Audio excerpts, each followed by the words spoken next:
What's up, everyone? You are tuned into the Pennsylvania Rock Show, episode number 728, coming at you on xrpradio.co.uk out of Scotland, megarockradio.net, and 107.1 KFGD out of St. Louis, Missouri, Rudu Radio from Texas and California, builddescene.com out of Leechburg, Pennsylvania, and music from the 412.com out of Pittsburgh, Pennsylvania. With me tonight are my guests from Uprising. What's up, gentlemen? Hey.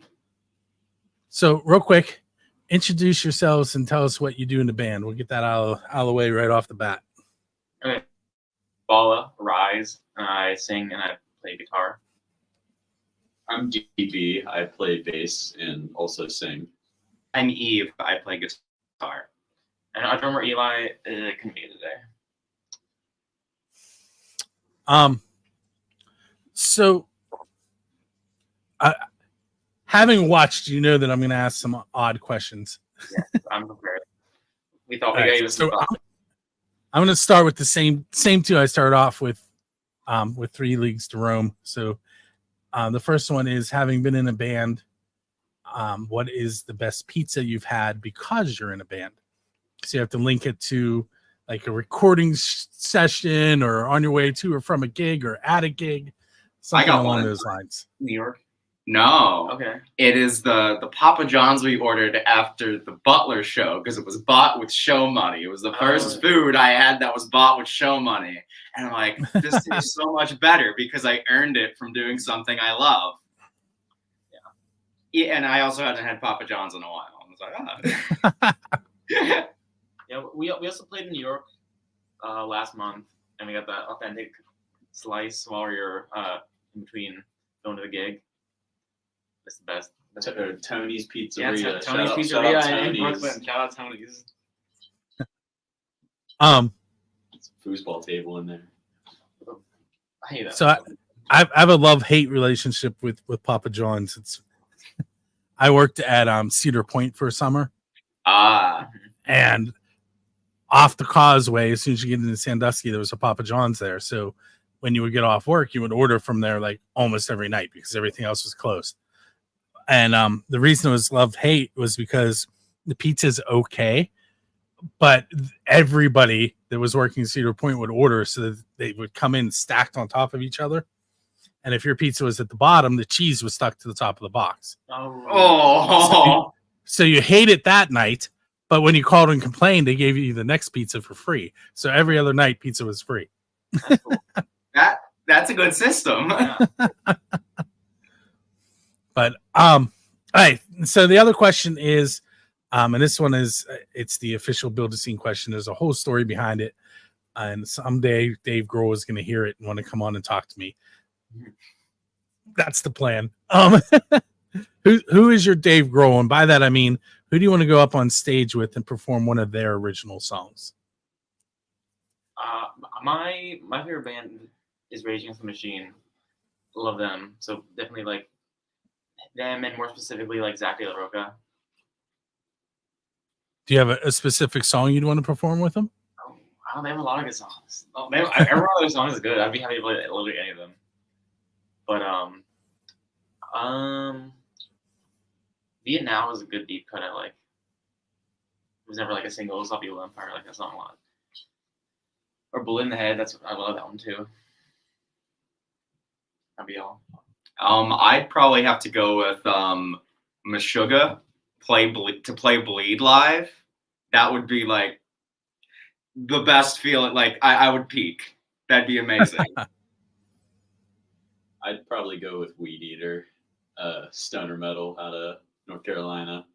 They anything off of their God Luck and Good Speed album would be a dream. That'd be wild. Would you eat weed with them on stage? I would eat weed with them on stage. That was a different question.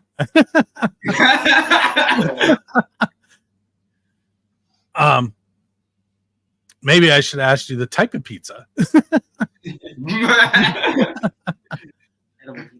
I was definitely hungry enough for the pizza.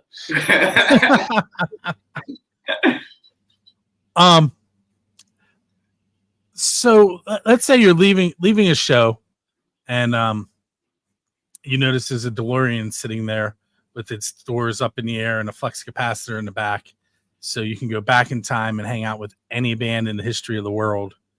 What band are you going to want to hang out with? Okay, so I have a joke answer and I have a real answer. Okay. The joke answer is I go back to the late 70s and hang out with Queen. And I'd give Freddie Mercury PrEP so he doesn't get AIDS and he lives a long time. But my real answer is I think it'd be really cool to see Nirvana like right before they like blew up with Nevermind, but like while they were still playing those songs in their set list, before they were recorded and released. So like 1990, like in a basement in Seattle would be like my ideal. I might have to tag along for that one. Yeah. I'd have to pick Acid Bath. They're a smaller band, but like they don't play shows anymore, obviously. I don't think they've played shows since I've been alive, so it'd be cool to see them live because, I like listening to their music and shit. All the other bands I really listen to, I'd have an opportunity to see at least once. Mm-hmm. The only thing I can think of right now is I want to see Wesley Willis. I would love to see him play. A legend. If you know, you know. I don't know. I don't know either. You need to know. He's just a legend. Google Wesley Willis. Google Wesley. Yes. So let's say I'm driving your tour bus. What music am I going to be playing in between show stops? So, basically I'm asking you for your influences. Okay. You get a lot of System in the playlist. Oh, yeah. Yeah. Definitely a lot of like classic hardcore, Bad Brains. Although on the last tour we did, we had a lot of like rap on. Yeah, really. We were listening to like a lot of Kendrick Lamar and shit. That's Eli's playlist. Yeah, sorry. I remember Eli played. He's like he also was in like a he jumped on a live hip hop band too, called the Southsiders, and so he's also a big like hip hop fan, and he's playing a lot of like Kendrick stuff in my car on the way to New York and Philly. But yeah, it was a vibe. It was. But yeah, those aren't our influences. No. We put on like metal, like Tool. I think we put on Anima, that album, and I think what was another album we put on like at the start. I don't remember either. I'm trying. I'm the only one in the band that likes Megadeth. I want to listen to Rest in Peace. No, I was taking photos this weekend at Rock for Life, and the headliner Friday night was a Tool tribute band, which I was into. I like Tool, but they did everything like Tool. So the singer was like in the back corner, and I was supposed to be taking photos, and I got annoyed and left because I couldn't get them. That's fair. I do photography too, and it's always like when people like aren't in where the light is, it's like annoying and like, come on, don't you know I'm trying to make photos that are supposed to look good? Yeah. I mean, I still ended up with photos of them, but they're all black and white because I really had to tweak the camera to get anything. Let's see. What are we looking at time-wise? Okay, I'm going to give you one more question in this segment, and then we're going to take a break. If you could play with any band anywhere in the world, it doesn't have to be a known venue. It could be in the alleyway in the photo behind us. And I'm going to use that to segue real quick. Remind me who you said took that photo? Isabel Luciani. And if anyone is interested in contacting her, how can they get a hold of her for photos? She's a great photographer. Instagram. Yeah. At that name. Yeah, just look at that name. It's Isabella Luciani Photography. Something like that. Oh, hi. I got a cat on my lap now. That happens. They tend to pop up on the camera. All right. So now I forget what. Oh, any band, any venue. So it's going forward. Nothing in the past. Wait, can it be in the past? Yeah, we still have DeLorean. DeLorean question. Yeah, that's what that would be. Well, okay, like I'm thinking like modern hardcore bands. Like I really like Turnstile. That'd be cool to share the stage with them. Destroy Boys, another band I really like. That's like modern punk band. I don't know. I just think every show should be in a basement somewhere, so I don't really dream that big about the venue. We need to find like the world's biggest basement and play with like a huge hardcore band. There it is. That's it. Like the basement of like a warehouse. Yeah, no, perfect. I would love to play in a warehouse. It's just like, There used to be a venue in Katanning that was a warehouse. Oh yeah. Club Radioactive. Oh nice. Nice. but the acoustics are great. Yeah, there was one in like Wilkinsburg called Collision too, here in Pittsburgh. That close. Yeah. It was a vibe. It was the toilet didn't work, but that was part of the appeal. It was like so like DIY and dirty and grimy, but they had the grimy music playing. You know, it was like hardcore and harsh noise and experimental and stuff like that. Yeah. All right, well, we're gonna take a break. I'm gonna give away 2 tickets to the Super Suckers, and a few other bands. I'll get into that in a moment, but I forgot to mention what we listened to at the top of the show. We heard a brand new track from Blood Union called On Top. We also heard from Eden on Fire and their fairly new track, Fallen. And what we're going to listen to next is from Uprising. We're going to listen to You Made Us Too. And we'll be right back. All right.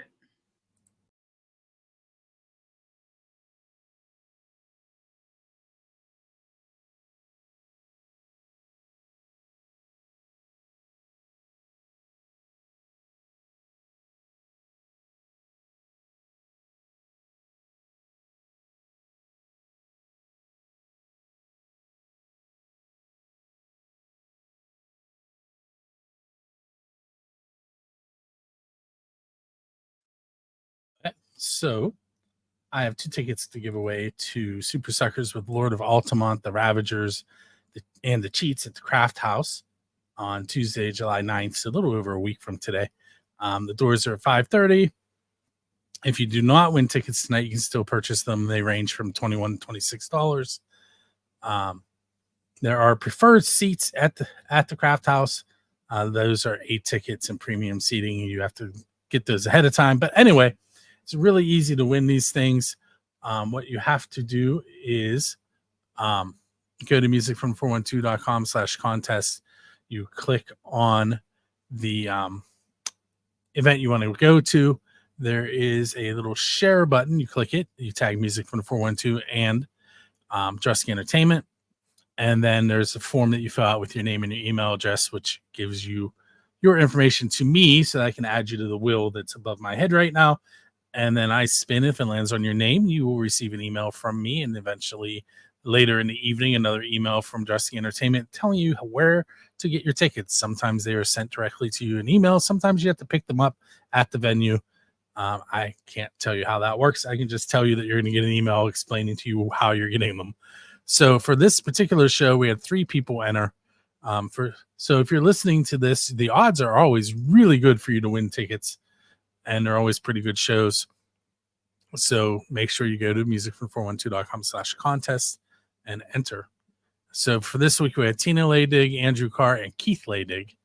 And I'm going to go ahead and spin, and we will find out who our winner is.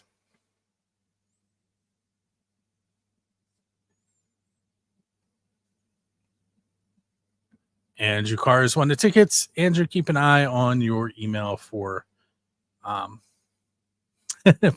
for that email from myself, and then a follow-up from Adam from Drusky Entertainment. And we'll be right back with Uprising.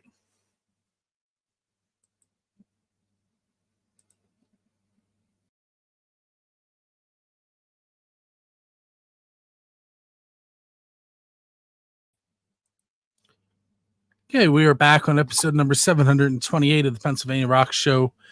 With me tonight is Uprising. If you're just tuning in, we gave away some tickets. We've heard from Blood Union and Eden on Fire, and just now we heard the song You Made Us Too by Uprising. And this is where I'm going to give you your MTV moment. And this is probably before all your time, But they used to have a show on MTV called Storytellers where they talked about one of their songs, and that's what I'm looking for you to do. Tell me something about the song you made us to. Okay. Yeah, I got a whole story about this song. More than the other ones, honestly. This one has a whole backstory. So, You Made Us Too is a song about my dad who passed away in 2021. Oh, sorry.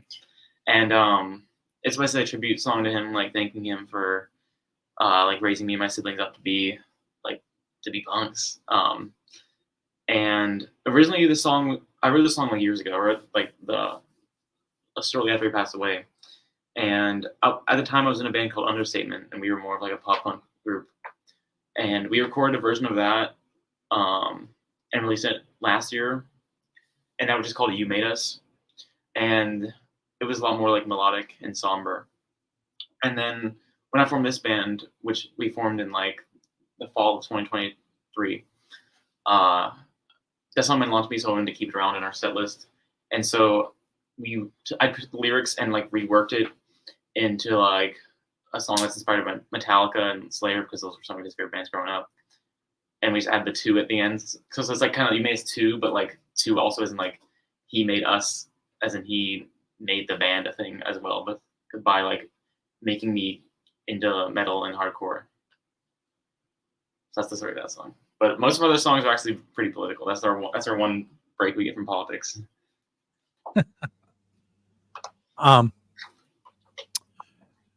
Let's see.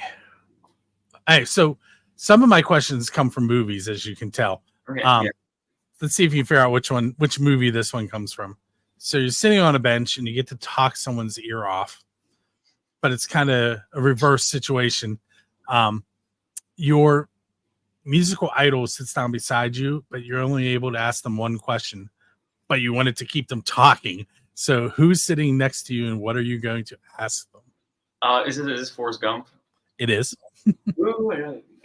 Yeah. I don't know how to think about it. How about you? Do you have one off the top of your head? I have a person I'd like to talk to. I don't know exactly what I'd ask them. So I'm thinking the person I'd ask, it's probably Buster Odom of Humanity's Last Breath and Viljarda. He incredible mixing engineer on top of being a drummer and guitarist. And I'm just going to ask him, it's like, how did you come across the sound to your new record, Ashen? How did you, what was the process? And that's the question I'd ask. So, get the whole, mixing and writing, how he got the sound. So, asking the questions of, tones or whatever, the mixing question. Mixing equipment. Yeah. Pedals. I think you probably keep him talking for a while. Oh, yeah. Yeah. I don't know. I feel like if there's any burning question I had about a musician, I could probably just Google it. I can't think of anything that we never got to find out that I care about. You know what I mean? I'm trying to think You're missing the fun of it. I know. I'm trying to think dead musicians that I like, but I can't think of anything that I want to ask them. I don't know. I'm content with all the answers in life I have at my disposal. And that's how you don't grow. My day job is I teach 4th through 8th graders, and one of the things I tell people all the time is they don't seem to remember anything because they know they can just Google it. Okay. Yeah. So, how about you, JB? That's tough. Because I feel like most of my favorite artists, I either already am friends with, or I could just kind of, I don't know, figure it out myself if I'm inspired. I like to learn by ear, so I'd ask Courtney Love if she killed Kurt Cobain or not. I bet she won't answer. She just get up and walk away. That's the only answer you need. You didn't have all your stipulations. I may or may not have spent a whole week's worth in service in the back of the room reading about that instead of paying attention. But what do you think happened?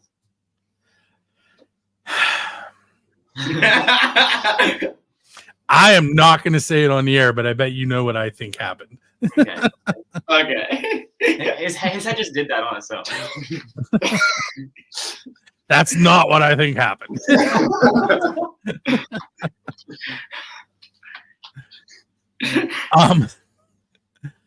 Let's see. What is there a particular piece of equipment that each of you uses that you absolutely have to have? Like if you forgot it, would you have to turn around and go home to get it? Oh, they definitely both use are very particular about the pedals. I'm not. I use the gain on my amp and the distortion on my amp, and I use a tuner pedal. But they got the whole pedal boards. I'm sure they got. Yeah. For you. See, I would have.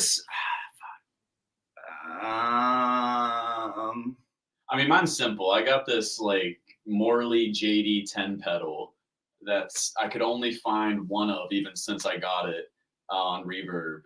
It's this old overdrive distortion pedal that they use a lot of country music actually, but it's got this rock button that if you press, it just gives it the best crunchy old school sound. And I could use pretty much any bass with it, any cab, and I get that tone I'm looking for. I feel like I'm not really super attached to any of the things I have. I feel like if I really wanted to, honestly, I'd be willing to trade it all of my sound stuff in and get a quad quartet, sort of line 6, because it's just so much more efficient. You tell me you're fine playing all these songs on a 6-string? You don't want your 7-string anymore? I don't use it anymore. Yeah, no, I don't know. Yeah, you're attached to your Archon though. You like that amp. It's a love-hate relationship with that amp. It's too noisy. A quad cortex would be dead quiet. We're still sorting some stuff out. Yeah. I like how my stuff sounds, but it's just it would all be easier and cheaper to just go to that. But I acquired all of that over time, and a lot of it was gifted to me. So it's Sorry, it took me all that time to realize I forgot to put a picture behind me. So I'm gonna back out of the way there for a second. That is a common crown from this weekend, actually. Oh, nice. That's one of the guitarists, Kyle, and the lead singer, Jennifer, who commented on this photo that she doesn't know why her neck hurts.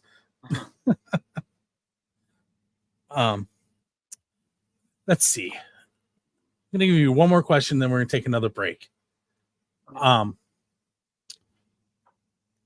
This is a tough one, and it may take a little bit of time. Okay, I'm ready. If you were going to manage a band from the local scene and you could handpick the musicians that were going to be in the band, who would you put in your band? Wait, and so feel free to mention what. Go ahead. Yeah, sorry. Are you saying we can build a super group out of local band members?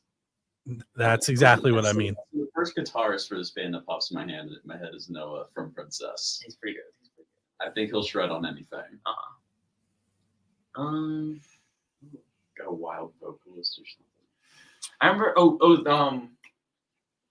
I think one of the best young drummers in the city is his name is Brandon Cloutenbaugh. He played in a band called Penny Ties, also with Noah. Oh yeah. But he also so he can play grindcore drums, but he also has played backing band for an R&B artist named Josiah Council. So he has such a huge range of influences, and he just has a good drummer.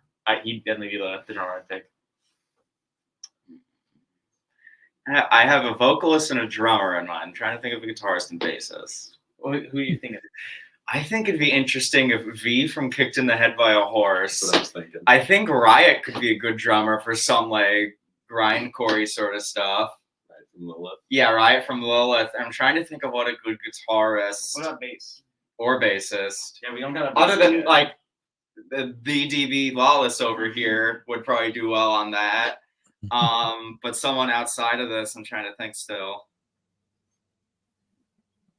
I think of a crazy bassist I've seen recently. Yeah. For something heavier like that. I'm gonna pull out Devin from Spiral. Oh yeah, Devin. He used to play bass in our band. It's Spiral. That's on their shirt. Actually, you know what? He has a really maybe maybe. Let's go with Razor Blades guitarist. I forget. Sammy Slammy. Slammy. That'd be cool. And then bassist, we can do the dude that played with Trainwrecks that one time. I don't know what he's in. Yeah, I don't know what he's in. Trainwrecks bassist. Backup bassist for local PGH band Trainwrecks. I never got their name, but they were a really good bassist. Oh, man. I had them. Well, it wouldn't have been the backup bassist, but I had them on the show once. Oh, yeah. No, they're cool. They're great. We played with them in Razor Blade like a week ago. Yeah. Great show. I was taking photos of them at the Halfway to Halloween show. Oh yeah, they played the Slipknot. I saw them. I was there. Yes, my I was band, there too. Yeah, my band Understatement played like the week after with the same guy. Like some dynamics. We played a No Effects cover set. I was out there, and the pit formed around me, and I got kicked in my shoulders, like between my shoulder blades. While I was holding the camera up to take a picture, I was not happy. There wasn't much of a pit at the show, but there were a lot of people there. Yeah, it was. There was one guy in particular who was like throwing his body around, and he was the one that got me. He like helicoptered his leg. I don't know how to describe it. And right between my shoulder blades. Oh, that's a bad place. But all right, so we're gonna take another break. This time we're gonna listen to Chip and the Charge Ups, Paying Back the Devil, and Homicide Black, Where My Demons Lie. And we will be right back.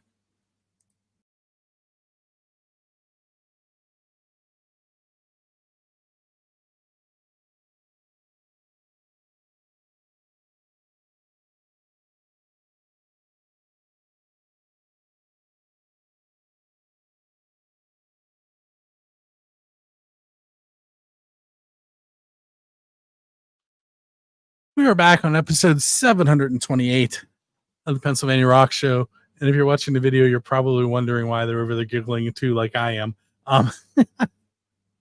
Something funny happened there. Perhaps. So we just heard Chip and the Charge Ups, Paying Back the Devil, and Homicide Black, Where My Demons Lie. So far, other than the Uprising song and the Blood and Union song we've heard, these are actually songs that are up for the Grassy Award at 97.7, the Grassroots Show. I'm not playing all of them this week. I have most of them, but I've grabbed a handful of them, and I did want to point that out. The banner that was just up in between segments here was for the Grassroots Band Jam Festival. If you're interested in that, it's really cool. It's actually Thursday through Saturday. It's in Slippery Rock. It's thebandjam.com. But anyway, let's get back to Uprising. So recently you changed the band name. Yes, we did. And I kind of think I know why, but I'm going to ask anyway. Okay, so the original name of the band was Bala Rise and Uprising on Bala Rise. And there's a couple of reasons. The main thing was that when I formed this band, I wrote a bunch of songs. I tracked drums, scratch tracks, guitar, bass, vocals, and I found people to play with me. So it was it started off as just my thing, but as we've been together for I don't know, almost a year, maybe 9 months. Me and you started jamming in August. Yeah. It just becomes much more collaborative project, and BB has a song that they sing, and probably I'm more like that, where I'm not even the front person for the song, so it's not really about me anymore. We're we're a unit. The other factor was that my name is a mouthful, and I that's something that I forgot to think about when deciding this, because people around me in the scene when I was on Understatement, they are familiar enough with my name. And I was trying to kind of carry on the momentum from that band when they broke up into a new one. But I forgot how weird my name actually is to people who've never heard it before, and we were playing to new crowds, new scenes, and new friends. So it's very hard to remember. And Vinny's been around 3 different times. I think that place in Morgantown, they wrote Bala Rose and the Uprising. On our first show, the flyer said Bala Rising and the Uprising, and then in York, Pennsylvania, it was Bala Rise and the Uprise. Mhm. So, But I think that one might have been because there wasn't enough space on maybe. corkboard. Yeah. So it's just this website, it made sense, and like the reason why I started thinking about changing the name was because I was thinking about how there's a lot of like modern hardcore bands with like one syllable names. So there's like there's Gel, there's Slice, Low, Sour, Throne. Salt, yeah. I was like, what if we shorten our name? And at first, so like, oh, we already have it in there. The last word, Rising, Uprising. It's two syllables, but it's close enough. And then I started thinking, like, are there any like hardcore bands that have like a name and the other name? And like, I couldn't think of any. That's not like a thing that hardcore bands do. And so like, it made logistical sense to change the name, and it's now like more fitting to our style. I think when you like someone sees the name Uprising, that they'll more likely to think of a hardcore band than a whole Bala Rise and Uprising. You know. So it's like branding too, and like we only have one single out, and we're gonna start recording soon, so it felt like a good time. Or we started recording. We're gonna put out an album hopefully this year, and so it was a good time to make this swap before we put out anything big. Are you self-recording or are you going to the studio? We recorded drums in a studio with Noah Summers, who plays in the band Princess. I don't know if the studio has like a name. It's just his basement, but he's like recorded and mastered a lot of bands. I know we got down to drums so far, but we're not rushing this album at all. We got time. But yeah, we're gonna do guitar, bass, vocals, and like send it back to him to mix and master. And there's no time frame on that. Just yeah. Well, there was You Made Us Too, our single we put out. I wanted to specifically make that sure it was out on my dad's birthday since it was about him, which was March 25th, and there was a bit of a scramble to get that out in time. We like messed up how we recorded drums, and it was all on one track rather than like split up to be mixed properly. And like I needed to get my sister in to do back vocals on a part, and like she like wasn't ready at all for that one. Wasn't rehearsed, and it was a whole debacle, but we got it out on time. Like we probably just barely made like the Spotify like upload cutoff date. So I don't want to do that again. We don't have any plans to have it. We don't have a deadline, you know. Even Understatement, when I was in that band, we wanted to make sure our album was out because we had a big like following in like the Oakland Pitt University like basement scene, and so we wanted to get the album out before like the end of the semester, which would be the end of April. So we did scramble a little to get it out on like in like April 15th, I remember. And I'm just so tired of doing that. It's so stressful. So we're just gonna record it and probably gonna sit on it, find a label to release it under. We're not rushing it. Cool. Yeah. So what do you guys have coming up next? You have some shows lined up. Clearly you're working on recording. Yeah. So this month is a little unusually dry for us. We usually play like 2 or 3 a month, but we don't got anything until July 27th. We're playing at the Jim in I Metal Mayhem Fest up in West Springfield, Pennsylvania, which is by Erie. It's like a 3-day fest of like bands that are like local to like the Pennsylvania and probably. I'm excited about that. And then on the 28th, my sister actually runs a house venue that's like shutting down called the Rose Bowl, and we're playing their like final show ever. They usually just have acoustic stuff, just not piss off the neighbors. And since this is the last show, we're just gonna bring out the heavy hitters with the loud drums and the screaming. And we got a couple Rose Bowl. Yeah, RIP Rose Bowl. We got a couple things in the works for September, but nothing that's announced yet. That's nothing that has a lineup finalized. And in September, we're playing September 28th. We're playing Fuzz Fest in Morgantown, West Virginia. It's an all-day event of a bunch of like heavy and psychedelic bands. Also, other ways people can get in touch with you on the screen in the video below me. I've had it up there the whole show. It's Linktree/Uprising HC. Yeah, I saw that. Notice I didn't point, and it's only below me. I learned a long time ago that everything's backwards on the screen, and it so Linktree/Uprising HC. But how else can they where would you prefer they contact you?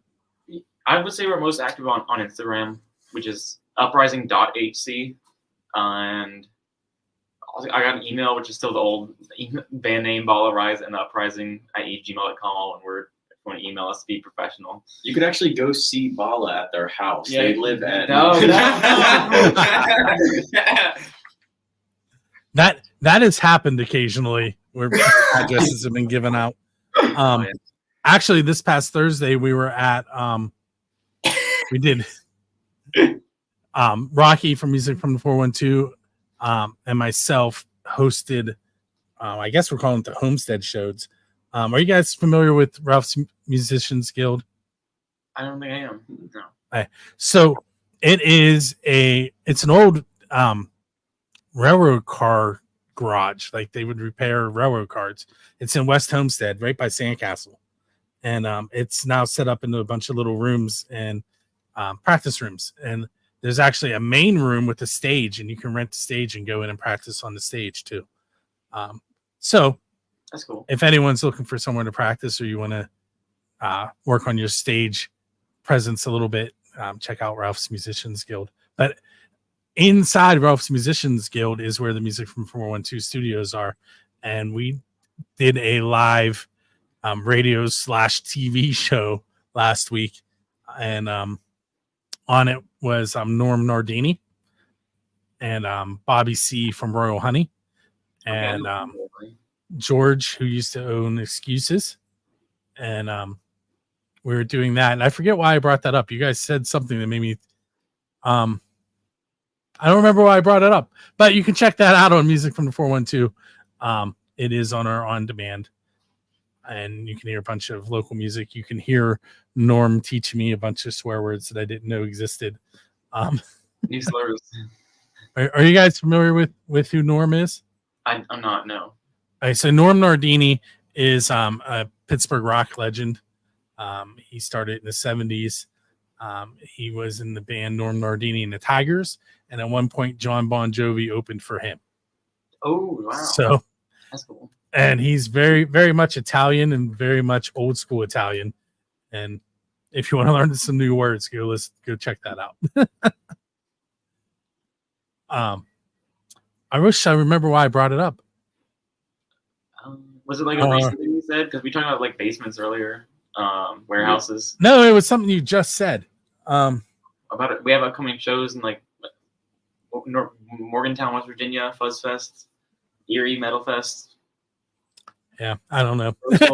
See, I am old in case you didn't figure that out. Home address. I think that was the last. Oh, it's the home address. Yes. So Norm, Rocky's house used to be Norman Nardini's recording studio. So Norm gave away the address during the show. Oh. That's what it was.